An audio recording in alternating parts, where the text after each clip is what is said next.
Thank you, Cam, and good morning, Amador County. I'm here to give the board report for Tuesday, March 23rd, 2010. First item on the agenda was a request by Mr. Jerry Cassesi in Public Matters, not on the agenda, to have a consent agenda item pulled from the consent agenda and discussed in open session. That was an alcohol beverage license application by the Buena Vista Gaming Authority.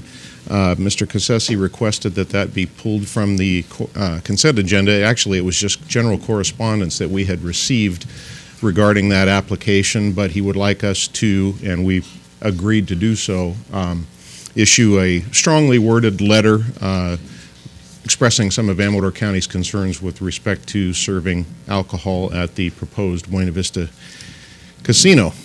Next item on our agenda was a resolution of appreciation for Mr. Ron Hall. Ron was actually hired by Amador County back in 1984 as an animal control officer. He subsequently was able to go through the academy and became a deputy sheriff, onto investigator, and in 1996 became one of our DA investigators in the district attorney's office. So Ron's been with Amador County for a long time. He actually had it right down to the months yesterday.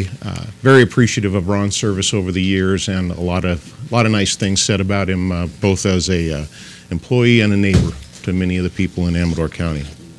Next item on the agenda was a authorization to establish a replacement account and purchase equipment for the elections department. This item was pulled from the agenda due to some concerns from our auditor's office about what can actually be done in that scenario.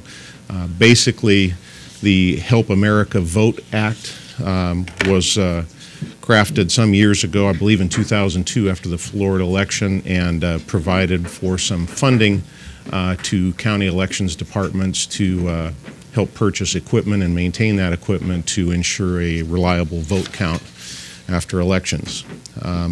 Next, we had a presentation from Ms. Tracy Towner-Yip regarding the status of some of the Prop 40 projects. Amador County actually had to agree to a couple of leases, really just a formality. Anytime you're negotiating or working with the state on on projects regarding bond funds, we need to participate to establish tenure and participate in the form of a lease between the county, the entity where the project will be completed, and the Amador County Recreation Agency who's administering that bond.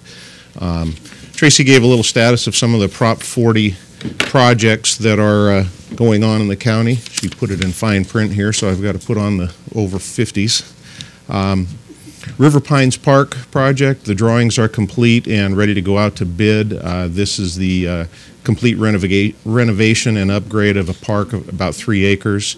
Other projects in Pine Grove Town Hall, Armory Hall, Plymouth Restrooms, Pioneer Park Vets Hall, Scout Hut and library roofs, a lot of re-roofing projects and renovation projects there. Most of those are in the design phase. Also, we'll be building public restrooms at Pioneer Park, also at Ione, at the arena in Ione, at Howard Park down there, the arena restrooms and snack shack facility. So got quite a few projects that are moving forward through the Proposition 40 grant process, and Tracy's doing a great job of administering those. Next item on the agenda was an agreement to enroll a alternative wastewater system for the Amador Christian Center. That system is currently overseen by the state of California and is subject to wastewater discharge requirements through the state. We have petitioned the state to allow county oversight of these alternative systems as opposed to the state. The Amador Christian Center is billed $1,380 annually for state oversight and inspections of these alternative wastewater systems, and the state has yet to come out and actually inspect the systems. Amador County would take on that role at a total cost of about $211 or so per year to ensure that that wastewater discharge system is compliant with all state law. We did have a few concerns regarding some of the language in the agreement between the County Environmental Health Department and the property owner, and we will be bringing those items before our Land Use Planning Committee to wrap those up and tighten the language up a little bit so it's not quite so onerous. Last item on the agenda was a review once again of our AB 900 project. That is the new jail construction funding from the state, Assembly Bill 900.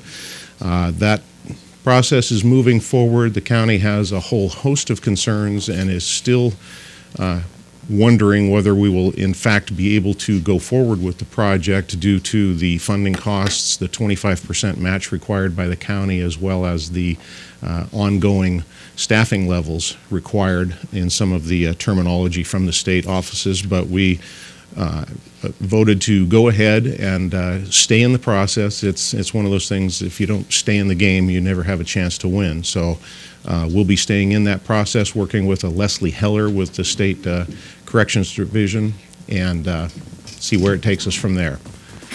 Thank you very much, Amador County. Appreciate you listening, and we'll go on to, looks like some good crab feed now. We'll go to break, excuse me, and then we'll have some crab.